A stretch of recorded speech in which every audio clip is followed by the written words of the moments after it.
Good. Okay. All right, let me just run it and then we're gonna, I'm sure, do it again. Do one.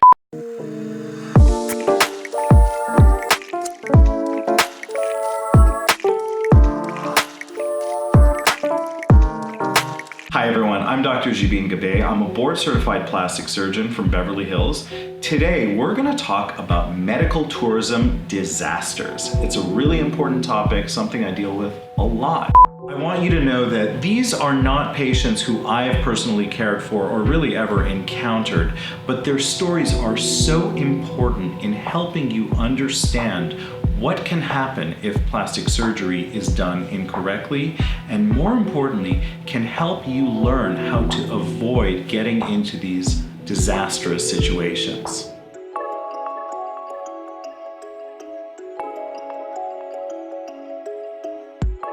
Okay, I want to talk about a case that is so representative of many of the issues with medical tourism, and unfortunately shows a lot of the things that can go wrong when it's not done right. There is a woman named Laura Franks. To her credit, has lost 100 pounds. She had gastric bypass surgery. She turned her life around. One of the things that happens when you lose a good amount of weight like that is that you have a lot of loose skin, you may have loose muscles. Laura was certainly the picture of that. She had a lot of extra skin in her abdomen.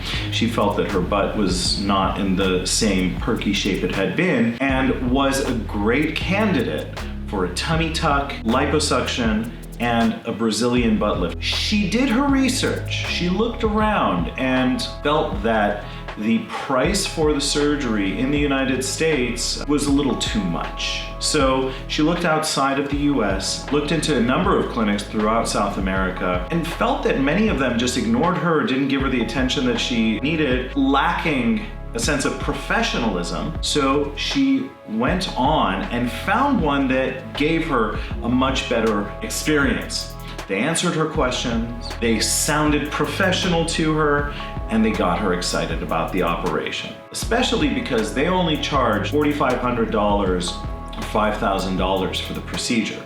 That is a lot cheaper than the price she would have had in the United States. She flew down to Colombia, was ready to go for surgery. They went, they did a little bit of lab work on her, and she went into the clinic, which by all accounts on her end looked beautiful, very professional, and got her excited even more about having this procedure done. That's when the problems started to happen. She went in, they got her ready to go to the OR, and she started seeing things that were a little concerning to her. Specifically, she saw patio furniture out in the operating room.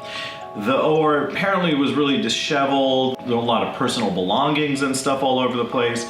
Just a bad feel for the place. Surgery was done, and she recovered in Colombia for the next several days. 5 days after the operation was the first time they took off her bandages and looked at her wounds. Now, unfortunately, when that happened, they saw that there was an area on the lower part of her abdomen that just didn't look right. They told her, well, there's some problems maybe with the blood flow and oxygenation of this area, but they did it very late. And we know that because these treatments didn't work. That lower area of abdominal skin progressed. It started blistering, it started turning black, and then she required multiple operations to cut out the dead tissue. And it wasn't just that, she was starting to get very sick. She was in a hospital in Colombia, had to be transferred to another hospital that was potentially able to take better care of her. Finally was able to be transferred to the United States, where she was sent to Denver actually,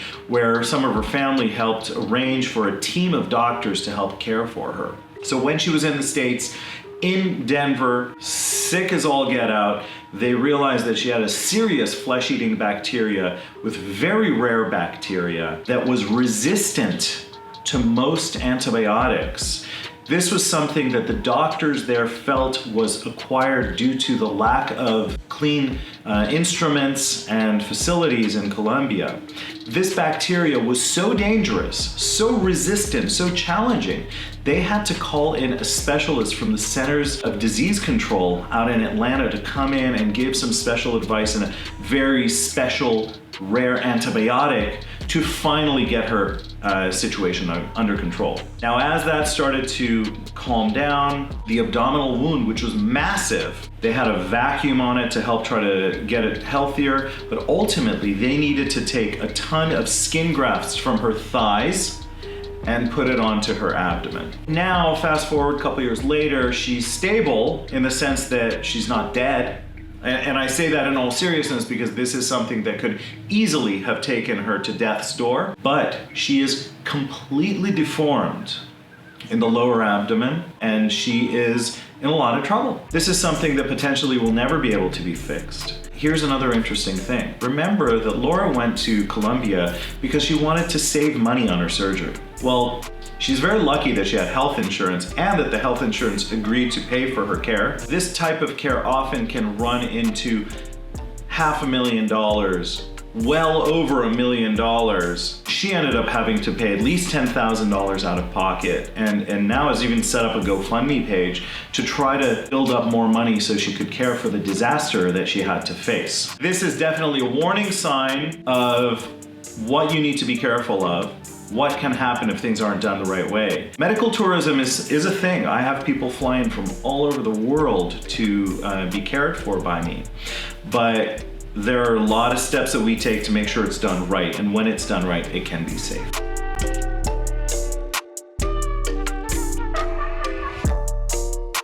So let's talk about the problems that Laura may have faced in this process. What were some red flags? What were some things that she could have better done? Number one, of course, is finding the doctors that would have taken care of her. And this, for me, is one of the more challenging issues when you are going from the United States to another country. People going to doctors in South and Central America, Asia, sometimes even in Europe. This is not to say that those countries do not have good doctors. I actually will say the exact opposite.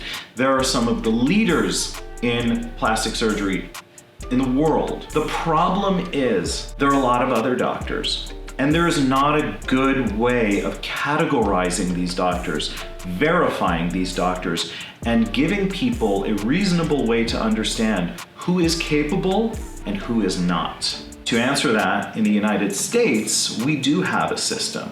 That system is called board certification for identifying a doctor who's capable of doing competent, safe plastic surgery on you, is ensuring that they're verified by a specific board.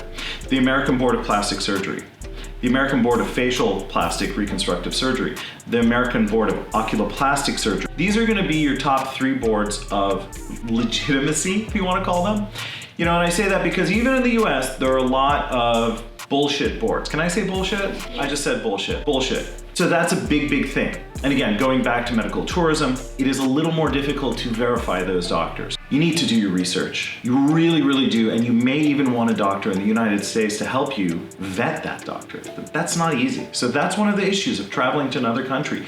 You don't know if you're getting a good doctor or a crap doctor. Another very important question is that of preoperative safety, evaluation, all that stuff. Certainly a lot of that has to do with the competence of your doctor, but you need to make sure that surgery is safe for you. There was mention of her getting some lab work at a hospital in Colombia, but what lab work?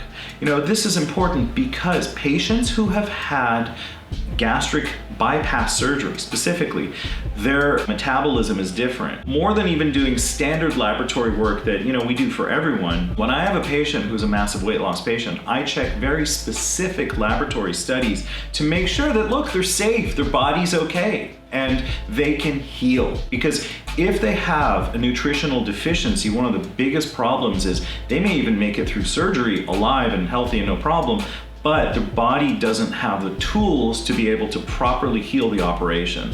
And that can lead to a disaster, and it actually can lead to kind of the disaster that Laura faced. Next question is actually when Laura started to realize there was something not right. And that is the goodness, if you will, of the facility that she went to. Now, it was great that she felt when she walked in the doors, the place looked good. And, you know, who knows, maybe they do that so their Instagram page looks good, or, you know, on the Google Street View, the place looks legit. Problem was when she walked into the OR, which no one ever really sends pictures of, it was scary. It was questionable to her. The infectious disease doctors felt that she may have contracted some of these bacteria from the OR, from the poor condition of the OR. How do you assess that? Well, there are actually, just like board certification for your doctors in the United States, there are a lot of certifying bodies that ensure operating rooms in the United States are appropriately set up, they're safe, they have practices that ensure patient safety. Quad ASF is one of them. These things are done to ensure that your OR is safe, and it is done by having regular checks of the operating room where people go through lists and lists and lists of stuff to ensure that everything is done right. Certainly this facility that Laura went to doesn't look like that happened. Another one goes back to the doctor. We don't know still what exactly the doctor did during Laura's operation, because doing a tummy tuck and lipo and a Brazilian butt lift, it's a huge operation. Every operation that you do, the more you do, the more risk accumulates. So we don't know how long her operation lasted. We don't know what specific techniques her doctor used, and we don't know what points were done to make sure that she was kept safe. One of the things that I don't think these articles point out was the fact that this lower area of bad, dead abdominal skin, this wasn't actually likely the result of the flesh-eating bacteria. The flesh-eating bacteria came afterwards. This was the result of poor blood supply to that skin. And that might have been from overzealous liposuction. It may have been from too much dissection of the abdomen during the tummy tuck. It could have been from any number of things. It could have even been from the dressings being put on too tightly for her and no one bothered to look at them for 5 freaking days after a tummy tuck. All right, so next question is, what about the care a person receives after having a procedure? We don't know actually what kind of care Laura received after she was done. Like I said, one of the big failings was that even though she was there for 5 days after surgery, no one looked at her wounds. It's a huge problem in post-op care and clearly led to a lot of the serious problems she faced. Setting someone up after surgery is one of the most important components of medical tourism, because you know they are not at home. They need to be cared for and need to be made sure that they don't have any complications. And it is so important that if someone has a procedure done by me and goes home afterwards, I make sure that certainly my office and I follow up with them afterwards on a routine basis, just like I would any other patient, to make sure that they're healing properly and to make sure that if they're having any issues, it's dealt with appropriately. And that even means arranging for doctors or medical care wherever they live. That's a huge part of it, and it's something that we try to set up before they even come to Beverly Hills for surgery. It is something that unfortunately I see with patients who go to other parts of the world. They come back home and they're on their own. They have zero care. They have no one else to take care of them. Those are some huge points that were failings in Laura's situation of medical tourism.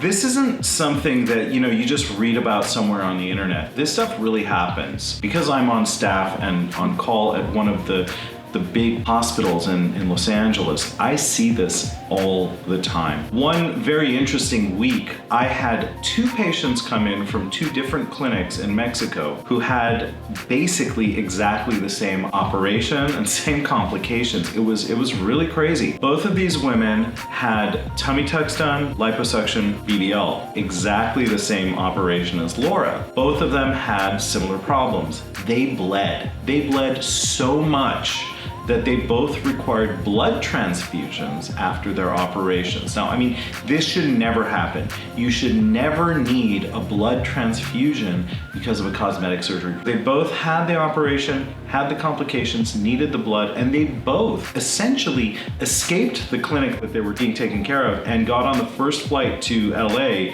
and came straight from the airport to the hospital to have us take care of them. When they were there, I had to look at them. They both had infections of their lower abdomen. They both were lucky that they didn't have the skin loss that Laura had, and ultimately made a stable recovery.